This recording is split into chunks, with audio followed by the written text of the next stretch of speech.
Franchement, ça fait une éternité qu'on n'entend plus parler de 6ix9ine. Ça fait déjà 5 ans qu'il est sorti de prison plus tôt que prévu. Un moment qui a carrément choqué le monde entier. Y'all could never cooperate with the government and come back. Y'all could never do that. I'm a living legend at the age of 24 years old. À l'époque, il était sans doute l'artiste le plus viral sur internet, enchaînant les tubes comme 50 Cent au sommet de sa carrière dans les années 2000. Et tout comme 50 Cent à son apogée, Tekashi 6ix9ine s'était imposé comme le troll ultime du monde du divertissement. Ce mec qui disait et faisait absolument tout ce qu'il voulait, quand il voulait, et qui se moquait ouvertement de ceux que ça dérangeait. You don't think telling people to suck your dick online got anything to do with it too? Nah, I tell niggas suck my every day.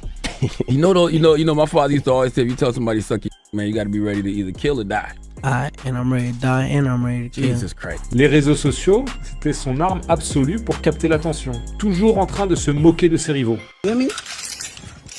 You got one house right here, 2 houses right here, 3 houses right here, 4 houses right here, 5 houses right here, maybe 2 houses right there. You feel me? Et il balançait les provocations les plus énormes de tout le rap game à une époque où plein de nouvelles stars émergeaient. Quand Tekashi est sorti de prison, il a carrément refusé le programme de protection des témoins du FBI. Ça a sidéré tout le monde parce que beaucoup pensaient qu'il ne retrouverait jamais la liberté. Bref, Tekashi semblait vraiment croire que tout reprendrait comme avant, qu'il continuerait sur sa lancée vers la gloire. Mais la réalité avait d'autres plans. Son plus gros problème, c'était que sa musique d'avant-prison tournait autour d'activités illégales.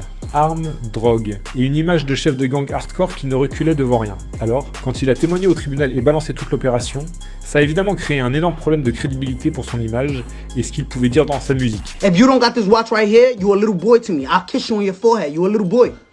Sit down. King's home. It's over. À ce stade, toutes ces vantardises, que ce soit dans ses morceaux ou sur internet, semblaient complètement artificielles, parce que son image de dur s'était effondrée. Et soyons honnêtes, ce mec n'a jamais vraiment été ce gangster qu'il prétendait être. C'était presque une blague qui a dérapé. Bien sûr, son ego était démesuré, mais il s'est laissé emporter par le style de musique qu'il créait, jusqu'à vraiment vivre ce mode de vie, s'associer à de vraies organisations criminelles et enfreindre la loi lui-même. En gros, ce gars s'était transformé en personnage qu'il essayait de vendre au monde. Et n'oublions pas, ceux qu'il a dénoncés l'avaient kidnappé, volé, avait fricoté avec sa copine, et des rumeurs disaient qu'il prévoyait de le tuer. So-called his loyalty and everything and no snitching and all of that. I get it, right? But where was the loyalty when you was sleeping with my baby mother? Where was the loyalty when you was caught on the wiretap trying to kill me? Where was the loyalty when you tried to kidnap my mother? Where was the loyalty when you were stealing millions of dollars from me? Where was that? Donc, il n'a pas vraiment trahi ses potes d'enfance ou sa famille. Mais malgré ça, pour la plupart des gens, il est devenu le mec qui parle fort et qui chante comme un rossignol au tribunal. Et même si ses singles comme Gooba ou Trolls avec Nicki Minaj ont cartonné au début, ça s'est vite gâté d'un point de vue business. Son album Tate les Thalès n'a reçu aucun soutien de son label, et on dirait qu'il y avait une vraie campagne pour l'empêcher de percer avec cet album. To be honest, since I got out of jail, I feel like I've just been blackballed from a lot of things. Je pense sincèrement qu'ils avaient anticipé ce moment. Ils savaient que tout le monde était curieux de ce que Tekashi dirait en sortant de prison, mais ils n'étaient pas à l'aise avec l'idée de promouvoir quelqu'un condamné pour des crimes graves. Du coup, ils n'ont pratiquement pas promu l'album, l'ont mis sur la touche, et ont tout misé sur le projet de Big Sean, sorti la même semaine. So it's not just you, the world, like people watching see it like, oh my God, they're blackballing him, right? But the way the industry makes it look is like, Tekashi put out the album, huge flop. Quand Tekashi a réalisé que l'album allait se planter commercialement, il est revenu à ses vieilles habitudes de troll. Après ça, il a pratiquement disparu pendant un moment, sauf pour apparaître dans des vidéos random des Nelk Boys. Tekashi. Yeah. What position? Probably doggy, so I don't have to look at him. We'll take a look at him.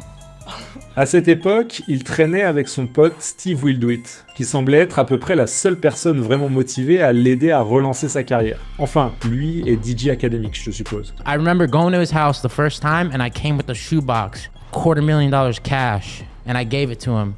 So he flew me out like an Instagram thought. He flew me out. He got me a private jet. I'm in my own room, and he fed me pretty good. Today, I consider Danny my best friend. Mais la plupart du temps, il était à l'étranger, faisant même des concerts internationaux. Pendant un moment, on aurait dit que Tekashi allait se transformer en influenceur plutôt qu'en rappeur. Il a même fait une apparition dans un podcast foireux avec les frères Tête. Haram. Where's our haram button? Alright, let's just stop. Producer, press the haram button. Mais tout a dérapé après que Steve lui a décroché un contrat de streaming de plusieurs millions avec Kik. Takashi s'est ramolli et a abandonné après un seul stream. Sometimes if you don't gotta even pay them, if you just get them drunk enough, you're valid. Apparemment, Steve s'est retrouvé à devoir rembourser les 2 millions d'avance que Takashi avait touché, vu que c'était lui qui l'avait recommandé. So what happened between you and 6ix9ine? I got him a deal, right? To play video games Rumble. once a week for an hour. Damn. 2 million up front, and just doesn't do it. He had no money at the time, and he needed money to he breaks up with his girlfriend, and he needs money to buy Birkin bags for all these black chicks and give away money to make his girlfriend jealous. That's literally like the factual story. He told the company, I need 2 million up front so I can buy a content house. See these videos of him giving away money and stuff, it's never his money. Évidemment, ça a mis fin à leur amitié. Et on ne voyait Takashi faire le buzz que quand il saisissait l'occasion d'exhiber ses bijoux, son cash ou ses voitures de luxe. Il essayait désespérément de maintenir cette image de « je gagne » et vous ragez. Pendant quelques années, c'était plutôt calme pour 6ix9ine. Oui, il se faisait arrêter de temps en temps, mais pour des broutilles, souvent à l'étranger. Comme je l'ai dit, il passait la plupart de son temps hors des États-Unis, ce qui était probablement plus sûr pour lui. Mais il semblait aussi avoir réorienté toute sa carrière et ses affaires vers un public international. C'est une stratégie classique chez beaucoup d'artistes ou d'athlètes, quand leur étoile pâlit aux États-Unis. Et même si Takashi a dû prendre ce chemin plus tôt que prévu à cause de ses problèmes judiciaires, ça reste une option rentable qui a relancé des carrières. Pour Takashi, les gens ont fini par remarquer qu'il se vantait de ne plus avoir de sécurité avec lui. What's good, Brody? Shit, man, we outside, man. You Look, see ain't that. no fucking security around either. Pow, yeah, you already know that. What's up? Mais en réalité, il n'avait probablement plus les moyens de se payer une protection. Ça coûte une fortune, et pendant un moment, il déménageait sans arrêt, galérant à générer assez de revenus pour maintenir son train de vie extravagant. Clairement, c'était une grosse erreur de penser qu'il pouvait se balader seul aussi librement. Et ça s'est confirmé quand il s'est fait tabasser dans les toilettes d'un LA Fitness. Yo, homie, I'm not gonna lie, bro. I'm a fan, bro. Yo, I'm a fan. I'm just saying, bro.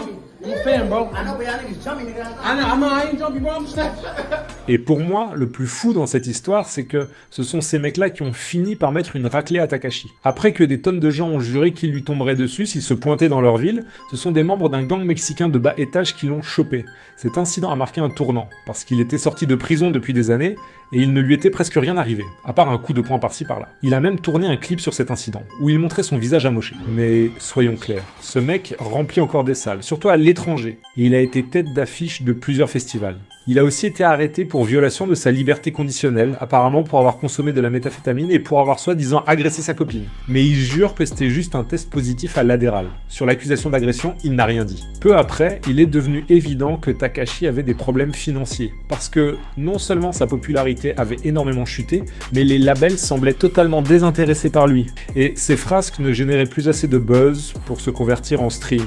Continuer ce train de vie de flambeur, dépenser des fortunes en bijoux, en diamants, voitures et autres trucs de luxe, c'était complètement insensé.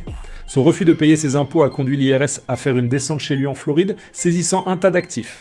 Des voitures au sac de créateur en passant par des bijoux hors de prix. Apparemment, il n'a pas déclaré ses revenus pendant 4 ans d'affilée.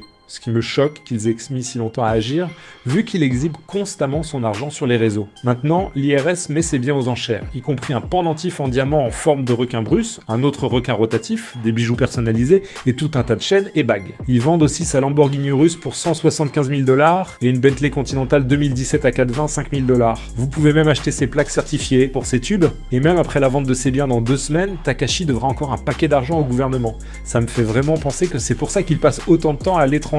Il n'y a absolument aucune raison logique pour que ce mec pense que c'est ok de s'entraîner seul dans une salle publique avec des poids lourds. Mais ce qui est fou, c'est qu'il continue de décrocher des opportunités, comme ce contrat d'enregistrement avec Cartel Music. Oui, c'est vraiment leur nom. 6 millions de $ pour produire un album avec leur artiste mexicain et faire une tournée aux États-Unis, au Mexique et en Amérique centrale et du Sud. Ils touchent 1 million pour l'album et 250 000 $ par concert. Ils ont même ajouté une clause qui l'oblige à utiliser une partie de cet argent pour rembourser ses dettes fiscales. Une autre condition, il ne peut plus provoquer sur internet et ne doit plus se faire arrêter.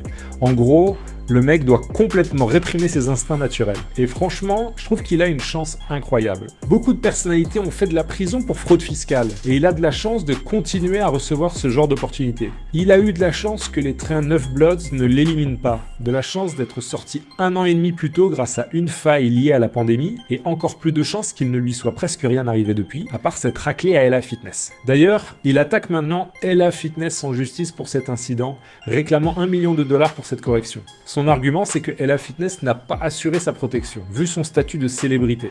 Ça ne me choque pas du tout que Takashi tente un coup comme ça pour récupérer du cash, vu qu'il doit une fortune au gouvernement. Et bien sûr, je veux savoir ce que vous en pensez dans les commentaires. Est-ce que certains d'entre vous écoutent encore la musique de Takashi? J'ai l'impression que ça fait une éternité que j'ai pas entendu un de ses sons. Quoi qu'il en soit, merci d'avoir regardé la vidéo. N'oubliez pas de lâcher un pouce bleu et de vous abonner pour ne pas louper mes prochaines vidéos. Car il y a plein d'autres rappeurs fauchés qui méritent qu'on parle d'eux.